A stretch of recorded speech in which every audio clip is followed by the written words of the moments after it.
영국의 토마스 버나드라는 분이 이런 말을 남겼습니다.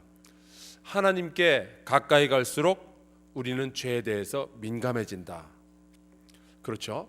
하나님은 거룩하신 분이기 때문에 그 하나님께 가까이 갈수록 우리의 죄는 더 분명하게 보여집니다.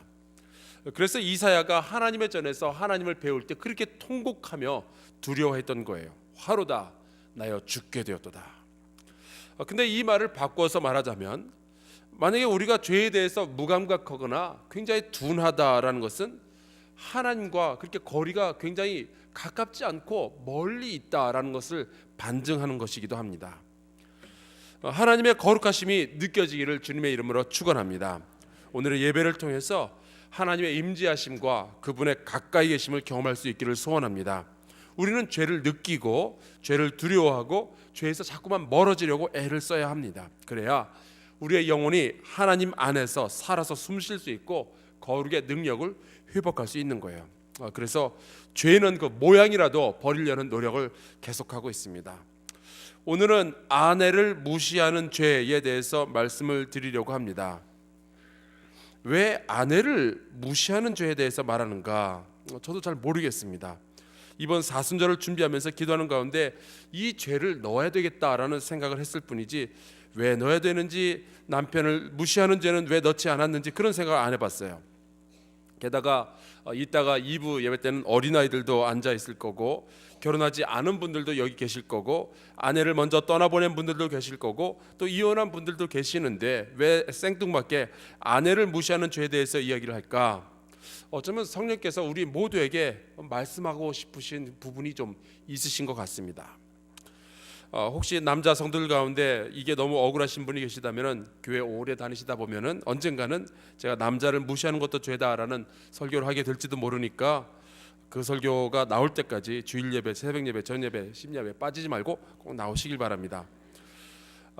시대를 거슬러 가거나 혹은 시대를 너무 앞서간다는 것은 굉장히 위험하다라는 사실을 우리가 알고 있습니다. 가끔 그런 말을 듣는 사람이 있죠. 너무 일찍 태어났다. 저 사람은 한 100년 후에 태어났으면은 정말로 큰 인물이 됐을 텐데 시대를 잘못 태어났다. 너무 일찍 태어나서 세상이 그를 알아주지 못했다. 뭐 그런 이야기들 말이죠. 초기 기독교가 세상을 향해서 공개했던 그 예수님의 가르침이 그랬습니다. 세상을 너무 앞서 나가는 그러한 가르침이었어요. 세상은 전혀 그렇게 생각하지 않는데, 시대는 준비되어 있지 않는데, 기독교의 가르침은 그 시대가 이해할 수 없을 정도로 앞서 있었습니다. 원수를 사랑하라든지, 가난한 자에게 선행을 베푸는 것이 곧 나에게 하는 것이다 라든지, 높아진 자는 낮아질 것이요 낮은 자는 높아질 것이다 라든지, 아니면 그리스도 안에서는 자유인이나 종이나 헬라인이나 유대인이나 남자나 여자나 다 하나다 라든지, 정말 당시 사회에서는 받아들일 수 없는, 앞서도 너무 앞서 있는 그런 생각들이었습니다. 근데 사실은 앞서거나 뒤떨어진다라는 표현은 맞지 않습니다. 왜냐하면 진리라는 것은 시대와 상관없는 것이니까요. 기독교는 그 세상이 어떠하든 상관없이 하나님의 진리를 선포하는 종교이기 때문에 우리가 보기에는 너무 앞선 것 같기도 하고 혹은 너무 뒤떨어진 것 같기도 합니다. 하지만 그것은 우리가 세상의 중심을, 우리 자신을 놓았을 때 하는 말이고, 세상의 중심은 진리가 되어야죠. 그래서 모든 판단의 기준이 진리가 될 때는 그 진리의 말씀을 가지고 우리의 생각, 우리의 문화를 판단해야 되는데, 그렇게 한다면 진리가 너무 앞선 것이 아니라 우리가 너무 뒤처진 거죠. 그리고 진리가 너무 뒤처진 것이 아니라 우리가 너무 앞서가는 겁니다. 우리가 바라기는 그저 주님과 동행하며 주님의 진리에 우리의 생각과 우리의 삶을 사로잡아 거기에 맞춰갈 수 있기를 주의 이름으로 축원합니다. 오늘 우리가 함께 읽은 말씀이 바로 그러한 구절 가운데 하나예요.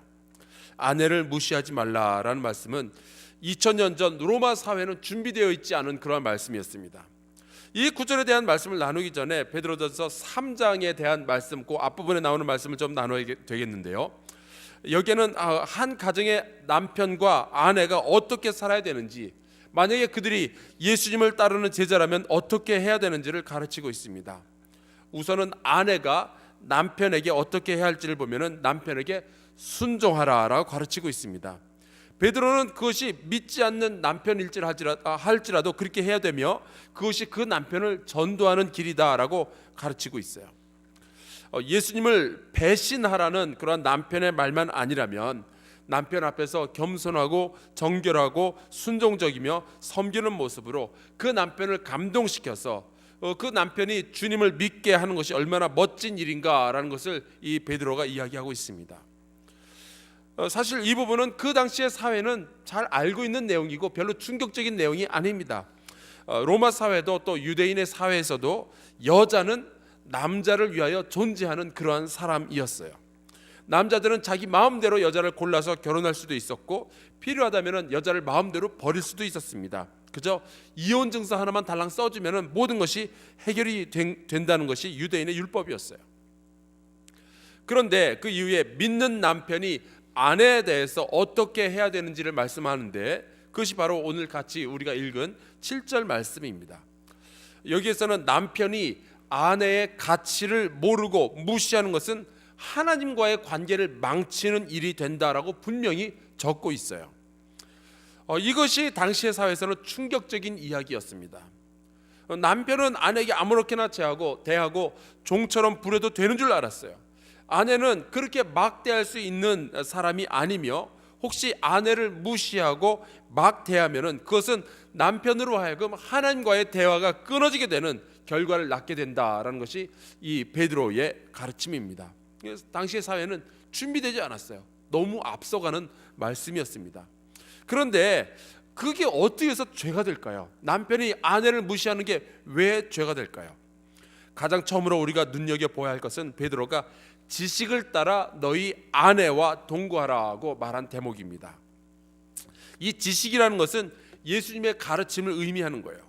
그리고 예수님의 가르침에 의하면은 선생이 제자를 섬기고 큰 자가 작은 자를 섬기는 게 맞는 겁니다. 우리는 서로 섬기는 그러한 일을 해야 된다라고 주님은 가르쳐 주셨어요. 큰 자가 작은 자를 섬긴다는 것은 인류 역사상 기독교가 처음으로 이야기한 진리입니다.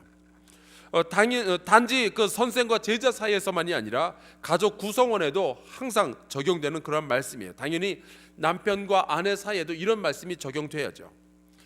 베드로는 또 아내를 연약한 그릇이라고 부르고 있습니다. 로마 시대에서는요, 연약한 것이라는 것은 곧 패배자 혹은 값싼 것, 가치 없는 것, 그것을 의미했습니다. 연약하게 태어난 아기에게는 성장할 기회조차 주지 않고 그냥 아이를 길거리다가 버리기도 했고요. 하지만 여러분 생각해 보세요. 과연 연약한 것이 가치가 없는 것을 의미하는 겁니까? 전혀 그렇지 않습니다. 제가 판단하기에 저기 박물관에 있는 고려 청자는 제가 집에 가지고 있는 스테인리스 물통보다 약하지만, 그래서 바닥에 떨어뜨리기만 해도 이 고려 청자는 부서지만 그것이 가치 없다는 의미는 전혀 아니죠. 그리고 아내는 생명의 은혜를 함께 이어받을 자로 알라라고 말씀하고 있습니다.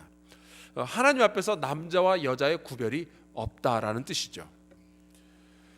남자라고 낳을 것도 없고 여자라고 못할 것도 없습니다.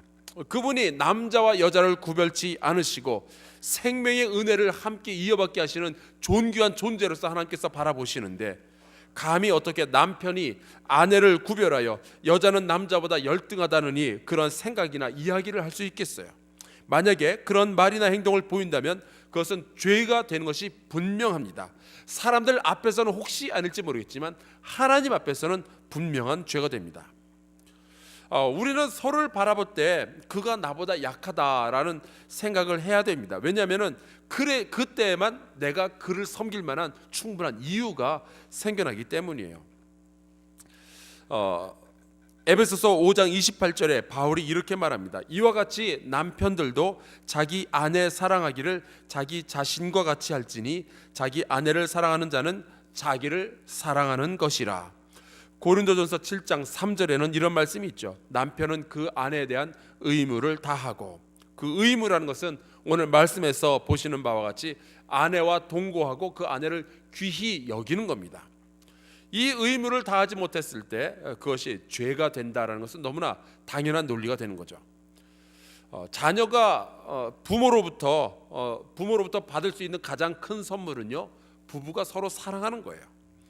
남편은 아내를 사랑하고 아내가 남편을 사랑할 때 우리의 자녀들이 행복하게 잘 성장할 수 있게 되는 겁니다. 근데 여기에서 한 번만 더 우리의 생각을 조금 업그레이드 했으면 좋겠어요. 남편이 아내를 무시하지 말아야 할 이유가 예수님의 진리 때문이고 아내가 연약한 그릇이기 때문이고 또 아내도 역시 생명의 은혜를 함께 이어받을 자이기 때문이다라고 했는데요. 그렇다면은 여러분, 때로는 이 연약한 그릇이 아내가 아니라 남편이 될 수도 있다는 사실을 생각해 봐야 됩니다.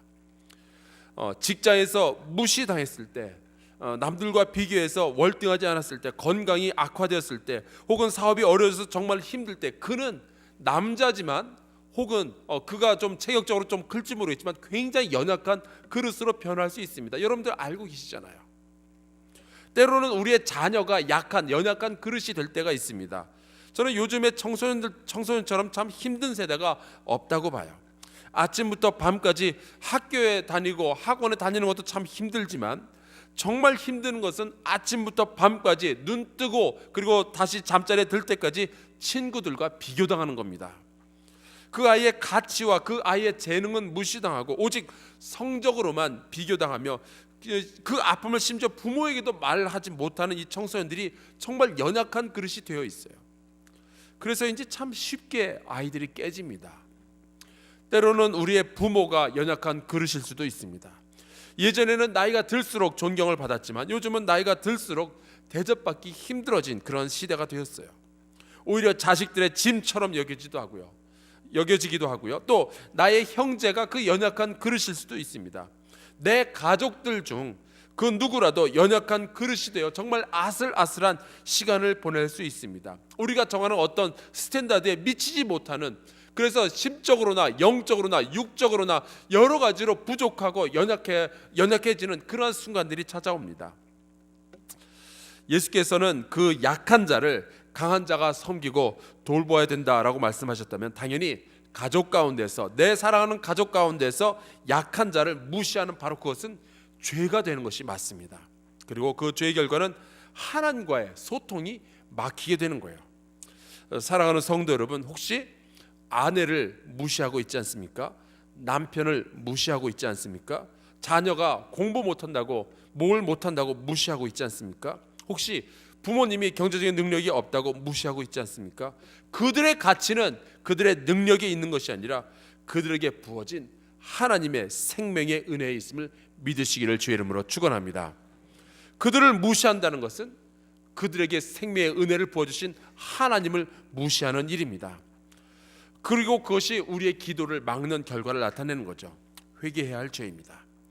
오늘 우리 같이 기도할 때요, 우리의 식구들을 위해서 함께 기도했으면 좋겠어요. 나의 아내, 나의 남편, 나의 부모님, 그리고 나의 자녀들을 위해서 함께 기도하길 바랍니다. 그들 가운데서 누군가를 내가 무시한 적이 있다면은, 그에게 정말로 못할 소리를 퍼부어가면서 그의 마음에 상처를 남겼다면 회개하고 그 사람을 위해서 오늘 기도할 수 있기를 바랍니다. 여러분들의 가정을 위해서 함께 기도하고요. 또 우리 사회 가운데 만연해 있는 서로 간에 무시하는 그 풍조, 하나님이여 예수 그리스도의 이름으로 이 못된 풍조가 사라지게 하여 주시옵소서. 그것을 위해서도 기도해 주시길 부탁합니다. 그리고 여러분들이 가지고 있는 여러 가지 기도의 제목을 가지고 자유롭게 기도하시다가 돌아가도록 하겠습니다. 우리 주여 크게 3번 외치고 통성으로 기도합시다. 주여